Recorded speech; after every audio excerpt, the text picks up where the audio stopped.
following is a production of peanutbutterdisaster.com and may contain views and language not suitable for all listeners. Audience discretion is advised.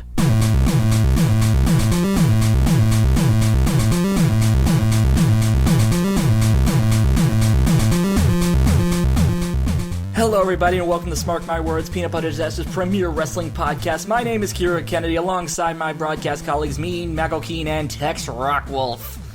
Howdy, motherfuckers. We get drunk on Monday nights, Maggle and Kira. It's Friday, Tex. I said we get drunk. Anyway. Yeah, well, unfortunately you're not supposed to get drunk on the job, so I'm going to have to wish you all the best in your future endeavors, Trev. You're fired. Are you Vince McMahon? You're fired! Did I violate the wellness policy? No, you violated the Make Kira the Byron Saxton of this crew policy. Oh, Well, shit. Oh, man, vendettas from last week. Yikes. You damn right. But, okay, Tex, you're not fired. But that does bring us into this week's topic, which we mentioned last week. Wrestlers we feel should be given the shaft. Yeah, future Of course, endeavor. talking about Eva Marie, that's kind of a double entendre. Wow. Okay. I feel bad about that. Yes. We'll let that be the low point of of what we say about Sorry Eva to any Marie. Eva Marie marks. Marks. Plural? Okay, touche, Mark. Hey, don't say that about me. She's a beautiful woman. Ugh. That's my... Alright. That's- Well, anyways, I is a think we terrible should get start. 3 out of the way right off the bat. Obviously, we mentioned Eva Marie. These are 3 we mentioned last week. Eva Marie, Rosa Mendez, and Big Time Byron. yeah, no, I mean, who's gonna argue about those? Yeah. You know, I guess I see what they're going for. Like, they're trying to have like it's just a super babyface announcer, but I don't know when a super babyface announcer has ever really worked in my JR, Mauro Ranallo. Super JR babyface was is kind of strong. mean. Well, yeah, JR especially was like, I always felt like he was kind of like he was a little gruff. He was a little gruff, you know, to be pure babyface. He was also a personality. I mean, let's just, get that out there. Why dance around it? Yeah, no, JR had a genuine personality. Byron Saxton is very milquetoast, very middle of the road, and Very deer in the headlights.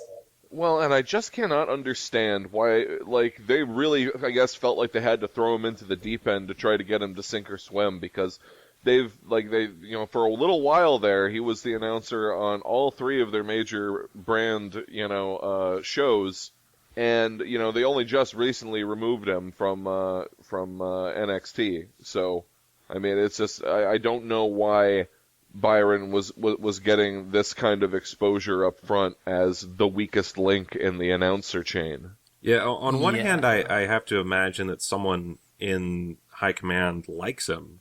But then I wonder, well, then why is he treated on the show the way he is?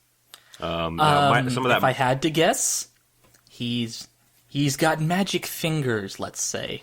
It always comes down to sexual favors on this show.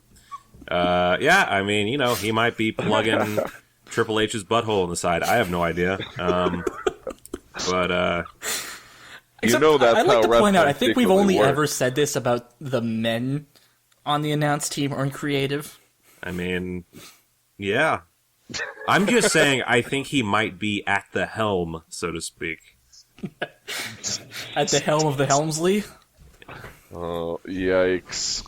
Oh, man. Is this... The Jerry Lawler's back. Steph's not doing it for him. He needs a little bit of that African action, a bit of that other end of the world love seed. Gotta get some of that exotic action going on. You know what I'm saying? That exotic strange. A little bit of that chocolate in his peanut butter, so to speak. Okay. All right. Yeah, that's... I think we've gone a little too far there. I think that's exactly what's happened, and that's exactly why Byron Saxton is getting the kind of exposure that he is. Oh, he's exposed, all right. Exactly. Exactly. Yeah, I mean that's an easy call. Eva Mendes, easy call. Eva Marie, easy call. Absolutely. Yeah. What about Rosa? I mean, easy call. It's just, I mean, she doesn't fucking do anything. Yeah, she's been there for, what, 10 years now? And she's done less than... I don't even know, like... 10 years she's done less people on NXT yet. Alright, what about Los Jabadores? I think if they continue them the way they are, yeah, they're gonna need to be future endeavored. What are they? Is one of them injured or something? Where are they? That's what I don't understand. I've even, I'm not every time, but I've managed to catch a couple of main events and superstars, and they're not there either. They're just nowhere. They're not on NXT. They're not on Superstars. I don't know where they are. Assumedly they're wrestling at the house shows or something, but Epico and Primo are not doing a fucking thing. And, it's ridiculous that they're sitting here on this roster doing nothing. Especially without any major injury announcement coming along with that, If there was a good, clear reason why they're not anywhere, then that's something. But, for a little while there, they were the fucking, I don't know. They occupied a nebulous, weird spot with the Usos in my mind, but I don't even know where they're at anymore. Yeah, I will say this about Los Matadores. They're not untalented, and I think this is true of many of the people we'll be talking about. I mean, it's not that they're not good at wrestling. It's just there's no... Well, with Byron, it is that he's not good at wrestling. Yeah. He's just not good at anything. But, I wish WWE, like, before they completely send them out the door, try something new, go wild. That's one thing I wish WWE would do more, is, take something that's stale, and instead of just, like, sending it to main event and then letting it die off, and then, like, letting the contract run out or whatever, just go bananas. Try the craziest fucking thing you can, and if it doesn't work, fine, they were out the door anyway. Los Matadores is a stupid fucking concept. It's just dumb. It's a dumb tag team. And it's meant for children. And when the Usos have that market cornered, I mean, there's no point. So yeah, future endeavor them, but first I would suggest, I think, bringing back the Cruiserweight title would be a great idea. They might not be bad as, like, mid-carders for that group of guys. They're never going to be the best of the best, but, give them a chance to really show what they can do. Maybe split them apart. Just do something more interesting than the fucking Los Matadores. I don't know. When they tried to split Primo and Carlito apart, that didn't work out so well. So, I guess, wait, who suggested Los Matadores? That was me. Yeah. Okay. That's my gripe. That's your... I'll take that one. Okay. Well, I'm going to bring up somebody who I don't think either of you... I think we all wrote down our list of people, right? Yes, totally. Okay. I'm willing to bet neither of you thought of this guy at all. Like, not even, like, considered it, and that's why he's not on your list. David Otunga. Yeah, no, I hadn't even thought of that. Yeah, still employed. He showed up at WrestleMania 30 for the Andre the Giant match. That's it. It's the last thing he did.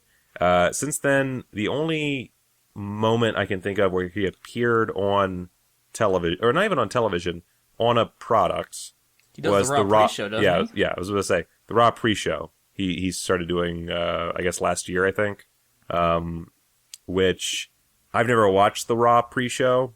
It's hard enough for me to watch Raw sometimes. Like this week? Yeah, well, yeah. I put that off for a while. But David Otunga, like, I guess, I'm assuming he does legal stuff for, like, actual legal stuff for the company, because I don't know what else he'd be doing other than plugging Jennifer Hudson behind the scenes. Like, that's really all I can think of. Like, he's paid by WWE to do nothing on television, except for the fucking Raw pre-show, which I don't even know I don't know how many people actually watch that, but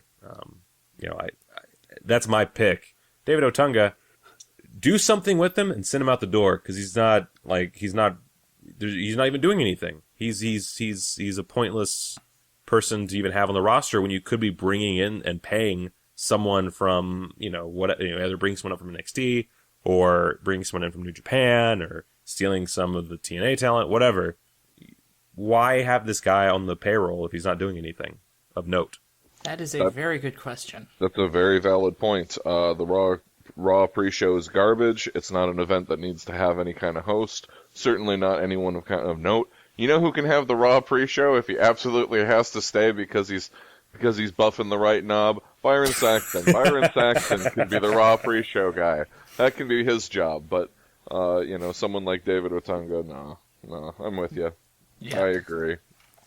Well, I have 4 more guys that I think need to get the shaft, need to get the boot. The Social Outcasts. Slater, they need to say see you later. Bo, you gotta leave. Axeman needs to be cut. And who's the 4th guy? Oh, Rose has to go. I will disagree partially on this. Now, 2 of those guys are on my list. Curtis Axel and Heath Slater. I just straight up don't like Curtis Axel. I'll be blunt about that. I think he's fine in the ring, but he doesn't have a personality, and he's not interesting. He's tried several gimmicks. They haven't worked. I'm sorry. They couldn't even invoke Hulkamania to save him. Well, to be fair, a certain, lack of social graces on Hulk's part was what turned that into nothing. I mean, it would have ended up as nothing, but still. It's not entirely his fault. Still, Curtis Axel, I wouldn't even accept him on TNA. Heath Slater, better, certainly has a personality. I don't think he works with the brand. He's not the kind of guy that they want to push in any meaningful way. So, I think Heath would actually be better on like Ring of Honor or something, where they're a bit, they're going to give him more to do. I guess. Maybe. I mean, that's heavy speculation. I'm not really sure. Well, it's like you had mentioned before with the addition of a cruiserweight for some of the smaller, lighter guys like Heath. That could mean something for him. But yeah, there's really nothing for him to do. And I kind of feel like the Social Outcast is in and of itself like a last-ditch effort that was like, here, we'll give this to you. And you guys 3MB wasn't? Your thing? Try it out, and if it doesn't work, well, then you're going to go. Yeah, they might as well be called the Future Endeavors. I mean, that's... Yeah. I personally think that of them, Bo might be salvageable by turning him into a Wyatt, or somehow acknowledging and playing up some kind of connection with Bray Wyatt. And I know that this is like sounding confusing because I've also stated on here that they've completely mismanaged and ruined forever Bray Wyatt, but I think that could work out. I think the moment they add Bo to the Wyatt family, they might as well just give them all dancing gimmicks. See, I love Bo. I'm a Bo supporter till the day I no longer you're watch a Bo WWE. leaver. I'm a Bo lever. Yeah. Bo went and tried to do his own thing, but he was always part of the family. It's that easy. It's that easy. I mean, that is pretty easy. Yeah. We've accepted less or much dumber things, rather. Right. And it would give him some opportunity, but on the other hand, I mean, I have serious, like I said, I have serious concerns about the viability of the Wyatt family at this rate. So, and plus, when you think about it, there's not too many wrestling brothers, and in fact, there's at least as many wrestling brothers that did not become equally or even relatively equally successful. Randy Savage and his brother come to mind. Yeah, Lanny Owen Poffo. Hart's career fell short. Yeah. Oh. Nope. You know what? Nope. Yes, you could say it came to a sudden halt. I guess I'm the Byron Saxton because I'm going to be face enough to not laugh at that. I'm a terrible Canadian right now. I'm American. I imagine if I'm opening my window, Bret Hart's just standing there scowling at me. Yep, he is. Yeah, I was gonna say, I presume he has a kind of supernatural radar sense for such Canadian betrayal. And Adam Rose, that's another one. Like, I mean, he was better as Leo Kruger. Yeah. Sure was. Yeah, Kruger was a better character, but I mean, I thought that the Adam Rose gimmick was really going somewhere good. If they could have just gotten past the whole bunny angle, I thought as they got darker and darker and it became more and more of a cult thing, I thought it would have been really great. And then it just kind of fizzled out and nothing happened. And then the Rosebush happened. Yeah, and then the Rosebush happened. And this is one of those things where I can't really completely argue against the future endeavoring. Because, yeah, they're not bringing anything to the table as part of the product. I feel bad about Adam Rose in particular, especially after that ESPN special he did, but... I didn't see that, I don't think. It was talking about how he was doing this for his son, who has a condition where his stomach, when he was born, it grew outside of him, and he has to be fed through like a tube or something. Jesus Christ. And he's still getting surgeries to fix that.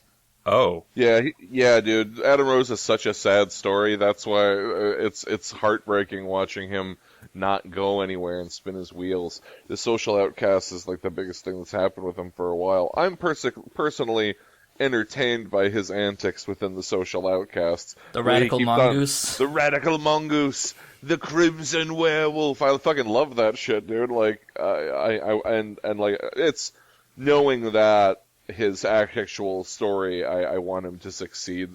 I want him to succeed so badly, you know? Yeah, out of the four, he's probably the one I want future endeavor the least. I feel that. Yeah. Yeah, I don't think the Social Outcast thing is really working, though. No. Yeah. It is, as you said, it's one of those things where they tried a last-ditch effort, and unfortunately, it's just not gonna happen, and it's sad. I think... Yeah, this Adam is Slater's Rose. second last-ditch effort, don't forget. Yeah. Because we still had 3MB before this. Yeah, Rose, I think, because he has the body, the voice, the presentation, he really just needs the right gimmick and he could succeed easily. Because I don't feel like people really hate him, they just didn't like his gimmick. Whereas everybody else, there's a certain level of distaste. You know, I know that I'm in the minority when it comes to Bo being one of my favorite on the roster. I've accepted that. But he doesn't have the body for it. He has he's a good wrestler and he has the vocal skills, but he doesn't have that WWE superstar physique that unfortunately is kind of necessary. That makes me sad, but, fair enough. All right. Anyone got anything else on that one?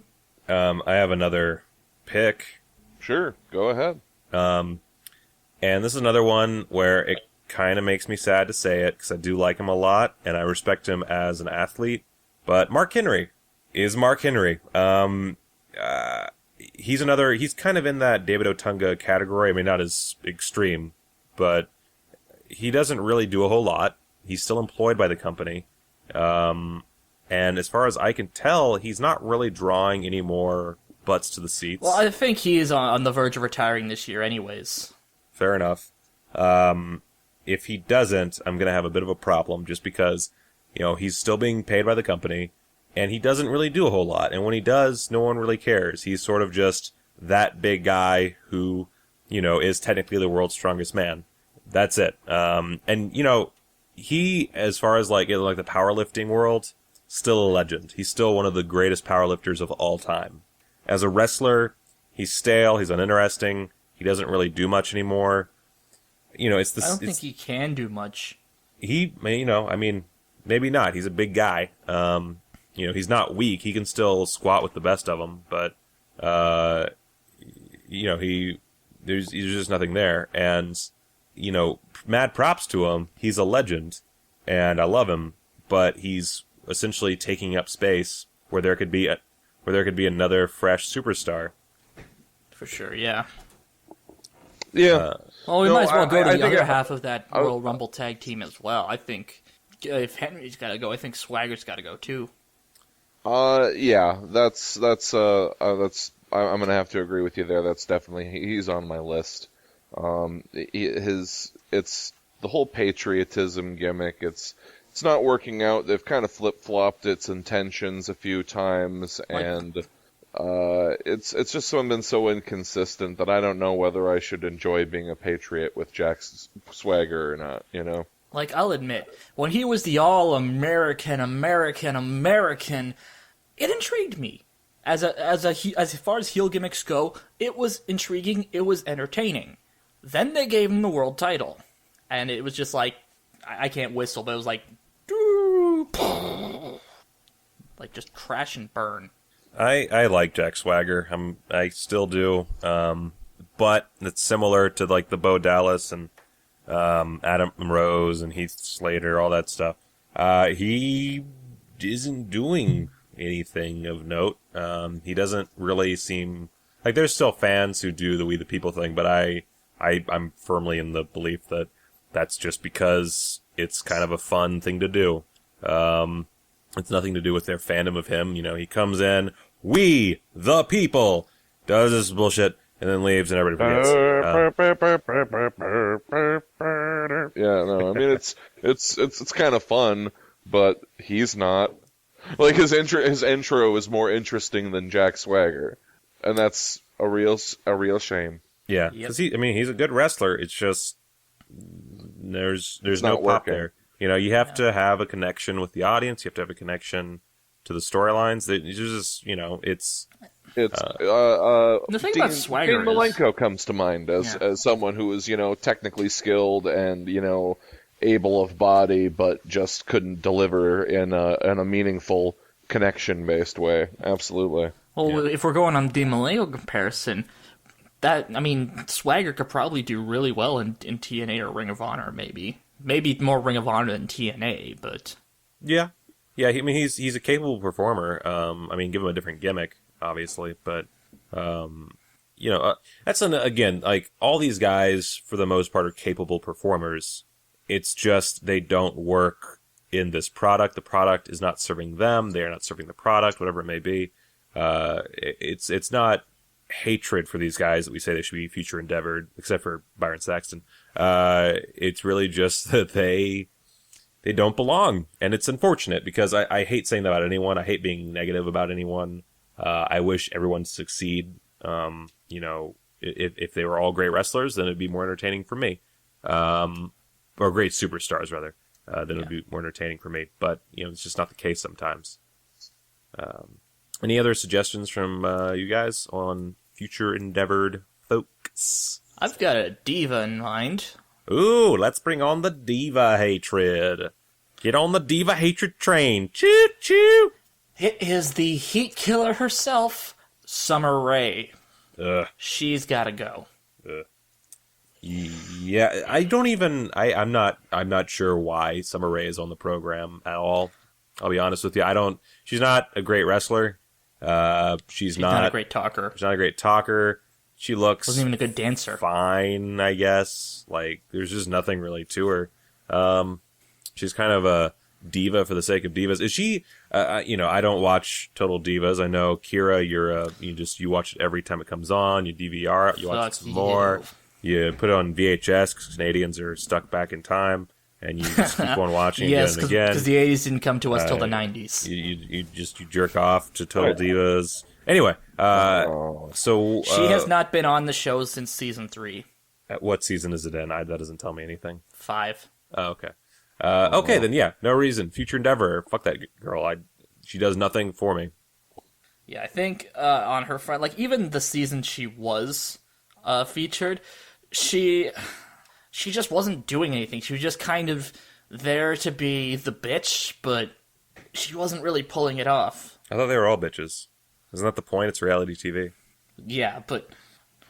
Okay, if we want to talk divas who have to go, fellas, Alicia Fox has to go. It's over. It's over it's so over that they put you in a team with people who are actually sisters, and your group is referred to as the Bellas. You're not even in that. You're not even a part of this. But nobody wants to know what she's up to. What? You have to understand. Dude, you just broke kayfabe again. Oh fuck! God damn it! Oh shit! I'm sorry, There's guys. another person who needs to be a future endeavor. Mean Michael Keane. Aw, The Undertaker is disappointed in you. So, Mr. Rockwolf, Yes. you gotta understand, dad ass. I mean, I don't know. When I'm thinking divas and I'm thinking that ass, I'm certainly not thinking of Alicia Fox. I'm sorry. I'll be the one to say it.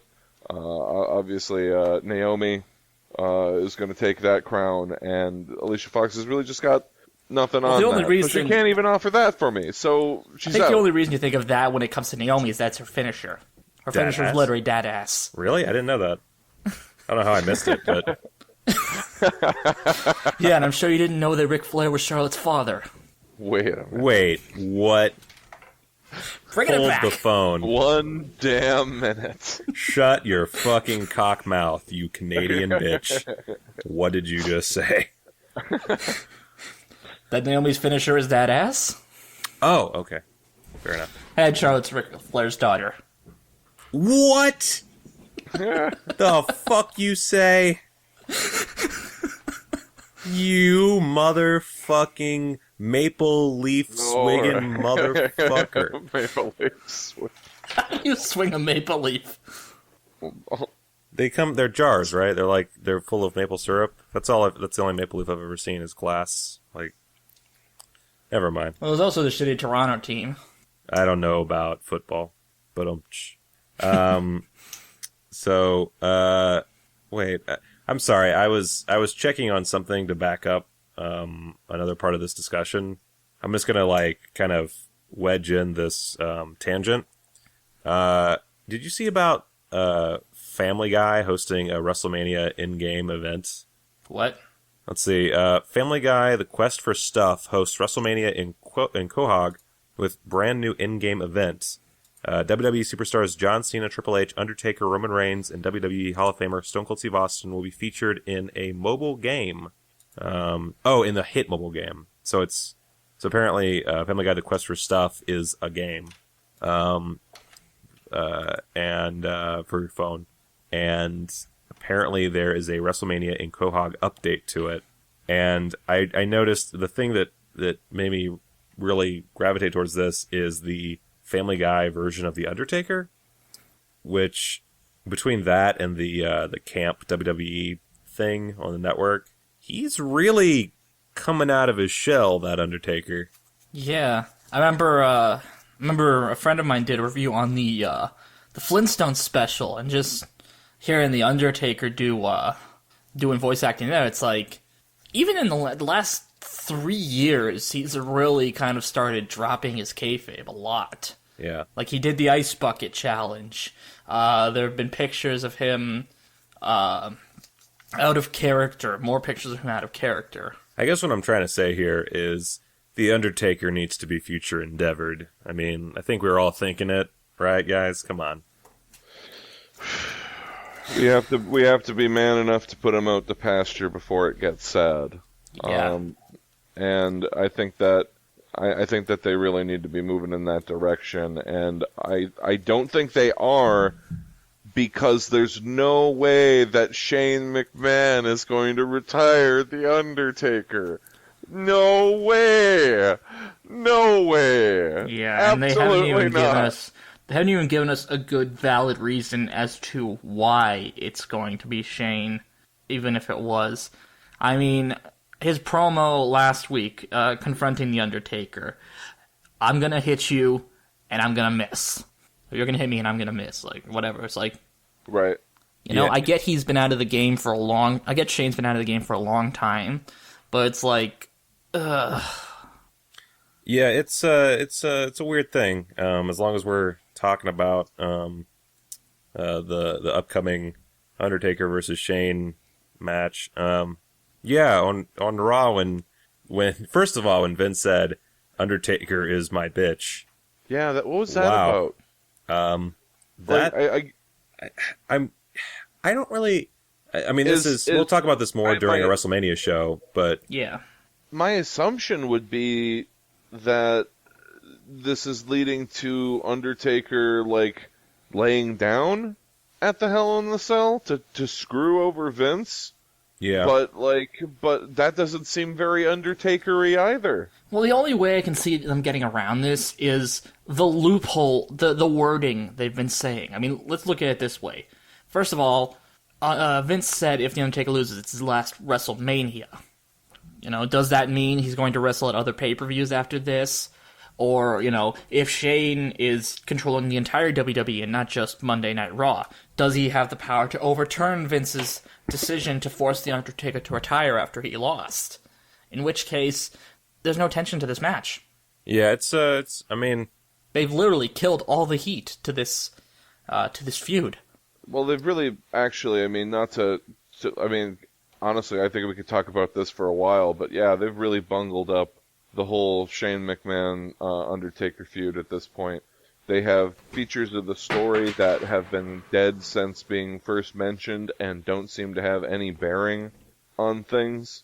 Like the implication that Shane has some kind of secret lockbox that has like bribing or blackmail materials to rope Vince into something. Maybe pictures of Vince blowing Hogan. but probably. Regardless of what he has in the lockbox, like if Shane has leverage over Vince, why did he even have to agree to take on like a wrestling thing? Out of some sense of honor? Did he feel like it was the honorable thing to do to agree to you know what I mean? Well, there's a simple answer to your question, Tex. We're never going to hear about this lockbox again. Well, there's a simple answer to your question, Tex. In the WWE, baby faces are idiots. Oh my god. That's fair.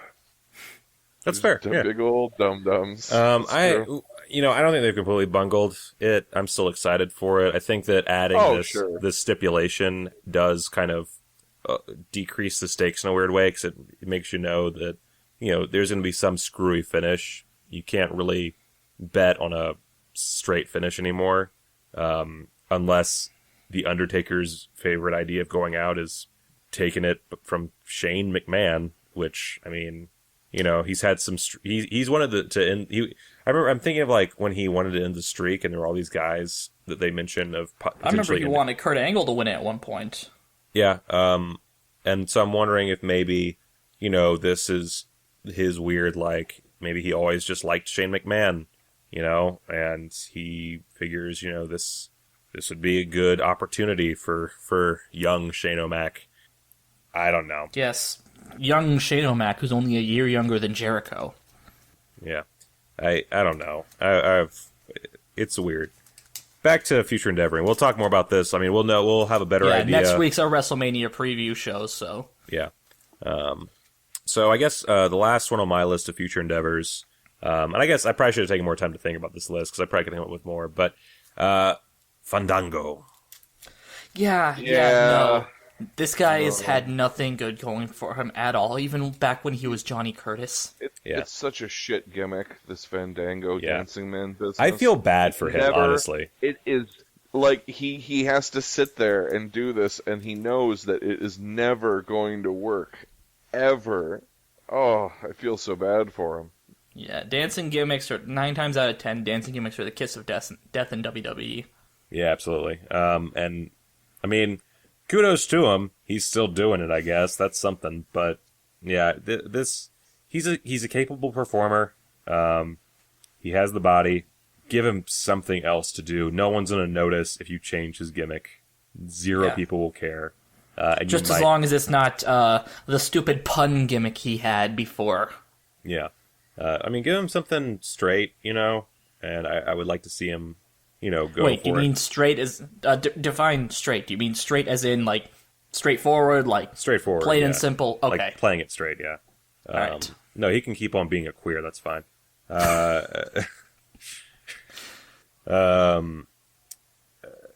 I just, it's one of those things, like, if you're not going to change his gimmick, just get rid of him.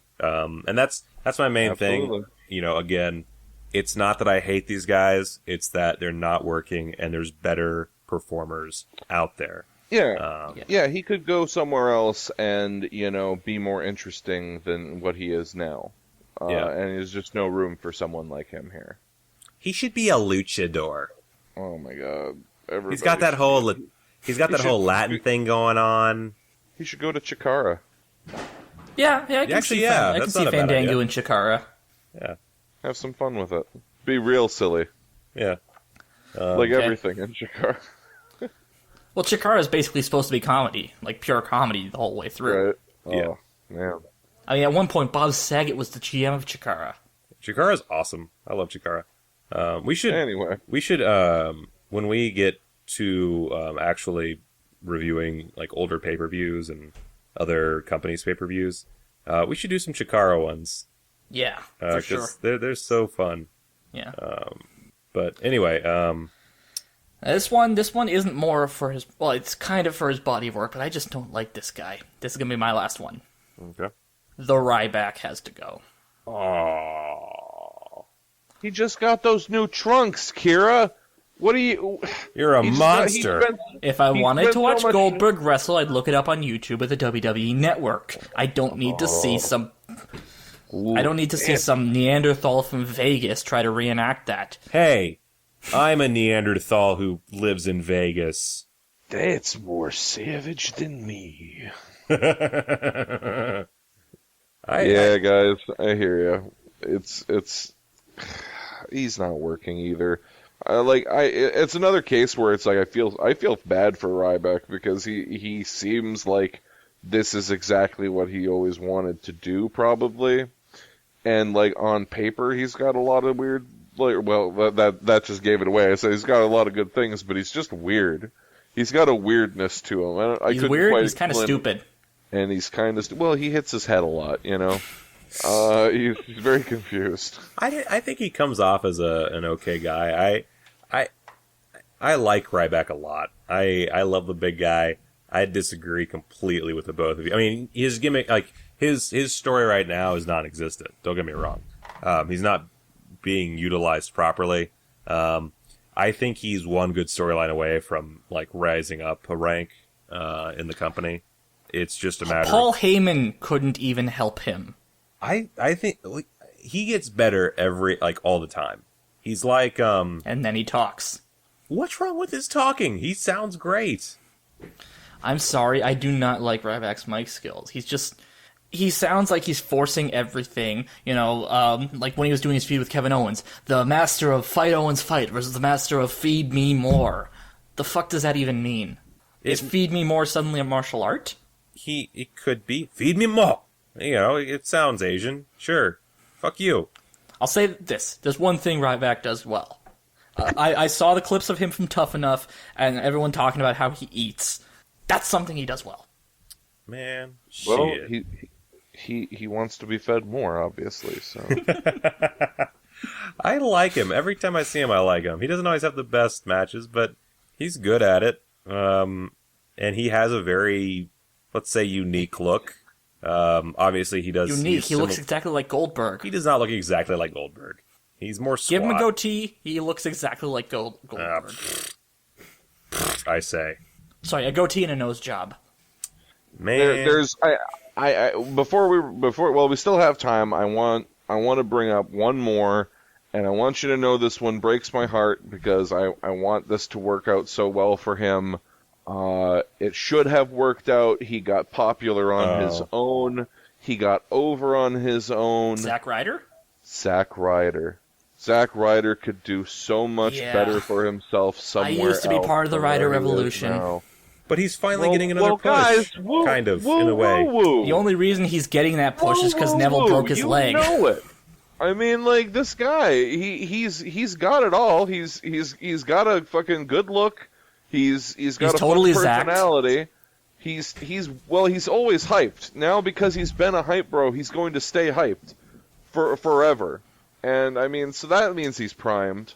He's ready for action. And I felt so bad for him when he was brought down there, fucking hanging around with Mojo Rawley, that slimy piece of shit. No, don't. He's deserved so much better than that. But he's gonna go and get teased. I guess he should be grateful that he's getting a WrestleMania payday by being. Well, he would have been getting it anyways, but this is like a marquee match with this ladder match that was just.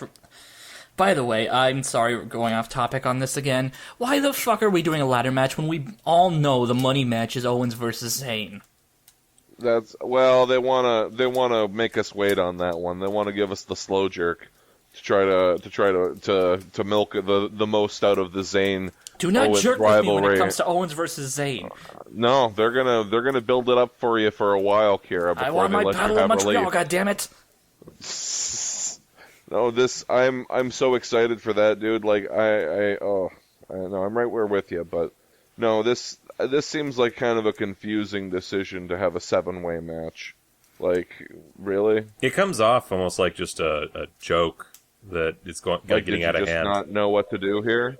Well, no, like, because, on Raw, it was, I'm Kevin Owens, I want my WrestleMania or KO Mania moment, so I'm going to have this match to see who faces me, and then, instead of was it a 3 or 4-way originally? It was going to be a 3. It was going to be a 3-way. 3-way.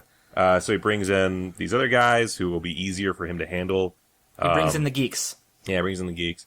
And then it turns around on him and he has to just fight everybody. Which is funny. It's his hubris coming back to bite him in the ass, which is, is good storytelling, technically speaking. But yeah, it is an odd WrestleMania match when you have several money matches you could do. But, instead they're presenting this, which is... Like, I'm not gonna lie, the build for last year's IC title match was better, and that was the stupidest thing I've ever seen. Like, when I was doing my reviews, a friend of mine did a WrestleMania review, and we used that as a joke setup, like, where I had become Intercontinental Champion, the same way. Yeah, it's... The Intercontinental Championship is not the most well utilized, I'll say. But I don't have a problem with the match, really. I mean, it is kind of a dumb joke that just went too far, but whatever. He's right. They're milking it with a slow jerk, and I think we should all be aboard that. It. I enjoy being milked with a slow jerk, honestly. I know. It's who doesn't, and hopefully they do it just right. I hear that's what Triple H likes to do with Byron Saxton. Okay, all right. And he brings it full circle. Yeah, girl.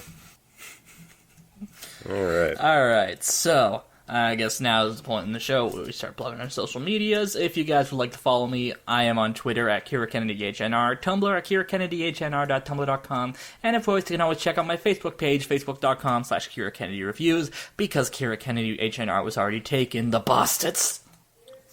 I would just like to say, because he's not here today to plug it himself, Byron Saxton would like to plug Triple H's Butthole. At Triple H's Butthole on Twitter, and I believe there's a Tumblr of some kind, but I don't remember the name. There's always a Tumblr. And for myself, I'm on Twitter at Michael Keene, that's Keene, and I have a YouTube channel, but you can find those videos typically on peanutbutterdisaster.com. I don't remember the name for my YouTube channel right now, because that's just the kind of day I'm having, apparently. Batman vs. Superman does that to people. Tex. Yeah. And you can follow me at Twitter at TRockWolf, and I no longer have the street cred of popular opinion on the Reddit squared circle enough to plug it either way, except I just did. Oh, yeah. All right. So, with all that out of the way, this has been Smark My Words. Thank you for listening, and I would like to apologize for that earlier off-color joke. Bye! Fuck you, Kira. I'm Canadian, what do you expect?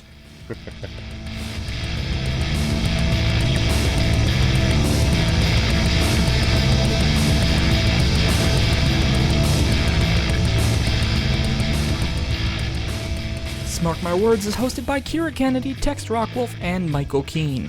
Our opening theme is Temper by El Tigre Ultimo, who you can find out more about at facebook.com/L_Tigre_Ultimo, as well as soundcloud.com/LTGreatUltimo, all one word. Our ending theme is Summon the Rock by Kevin MacLeod, who you can find out more about at Incompetech.com. The following has been a production of PeanutButterDisaster.com. Peanut butter disaster.